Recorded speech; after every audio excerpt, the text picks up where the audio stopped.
Now, we're all aware that the movie Red Dawn has been remade and re-released to the public for everyone to see.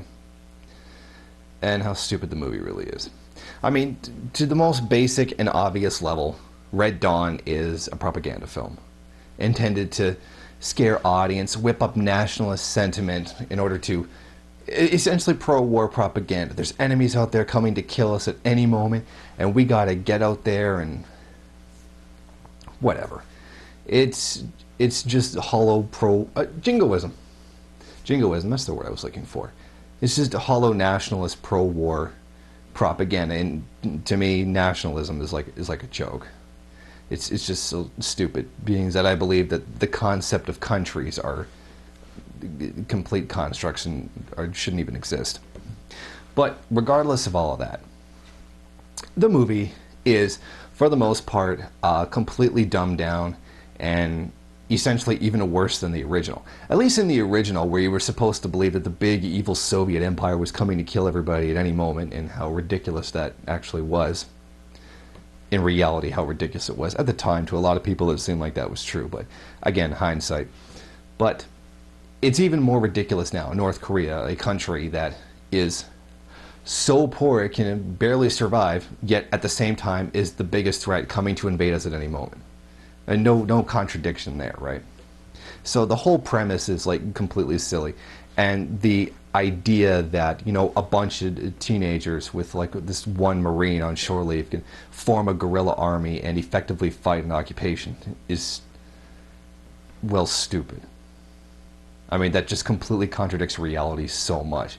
In fact, guerrilla movements with any success have been very highly organized, incredibly larger numbers, supply chains for everything that come from sources that can drum up those kinds of resources for people. Resources. So I mean, it's completely ridiculous. The concept that a bunch of kids now constitutes at least a guerrilla band is really just silly. Now, despite all of this and the obviousness of the intention of the entire movie, a protest took place in New York at the Regal Stadium 13 Cinema on its opening day, and a friend of mine was involved in that, Caleb Maupin, who's a frequent contributor to RT and Press TV. Now, he agreed to give me some of his footage from his protest to show to you right now. This film, Red Dawn, is lying war propaganda. The Korean people have been under siege for the last 50 years, trying to unite their country. Kim Il-sung liberated Korea from the Japanese invaders, and they've been trying to reunite their country. This lying Hollywood film has North Korea invading the United States. That's outrageous. It is highly obvious that this is just pro-war propaganda intended to scare people into thinking that there's a big evil threat coming at any second, which is no different than any other time in U.S. history. It's just that now we're more conscious that this is what's actually happening and that this is mostly like a complete joke. But the critics, now a lot of famous critics really took this movie as like ho-hum, like they don't really care. It's like they do understand that this is just stupid. Like, for example, the critics in Canada, the movie was seen as just completely ridiculous and got pretty bad reviews. You know, ho-hum, doesn't really say much, doesn't really do anything, and rightfully so. But, you know, that is Canada, and we kind of think that things like that are stupid.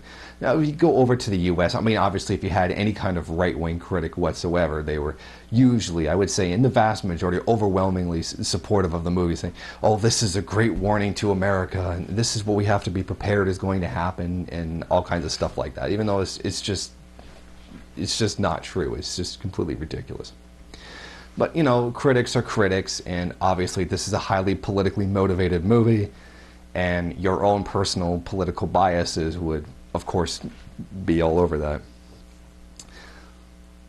In the bottom line, it's just a terrible movie with a terrible premise that was originally intended to portray the Chinese as the threat that was coming to destroy America at any moment, and then they encountered distribution problems. In other words, the movie wouldn't have done well in China if you were just slandering the hell out of them.